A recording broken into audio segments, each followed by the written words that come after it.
Հունանը կրակեց Ավոյի վրա եւ հորինեց սուտ պատմություն, բայց Լեան արդեն գիտի ճշմարտությունը, հենց Հունանն է Պապայի մարտասպանը։ Հաջորդ դրվագում լարվածությունը կարող է հասնել իր գագաթնակետին։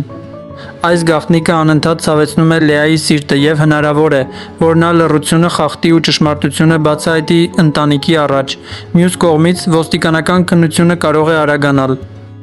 քանի որ զենքի վրա մատնահետքերն արդեն կասկածելի են դարձել։ Գրիշայի վատթարացող վիճակն ու խմելը կարող են ընտանիքում նոր ճգնաժամ առաջացնել, մինչդեռ Մանանան կարող է կտրուկ որոշում կայացնել իր աղջկան տուն վերադարձնելու համար։ Լեոյի եւ Լեայի հարաբերությունները նույնպես նոր փորձության առջև կկանգնեն, քանի որ Հունանը ոչ մի կերպ չի ուզում նրանց միասին տեսնել։ Արդյոք Լեան վերջապես ճշմարտությունը կբացահայտի բոլորի առաջ թե։ Հունանի խորամանկությունը կրկին բոլորին անօգնական կթողնի։ Եթե ձեզ դուր եկավ մեր տեսանյութը, մի մոռացեք լայք դնել եւ բաժանորդագրվել մեր ալիքին։ Միացրեք նաեւ զանգակի պատկերակը, որպեսզի ամեն նոր թարմացում անմիջապես ստանաք։ Այս բոլոր կանխատեսումները հիմնված են մեր անձնական կարծիքի վրա։ Իրական պատմությունը կարող է տարբեր լինել։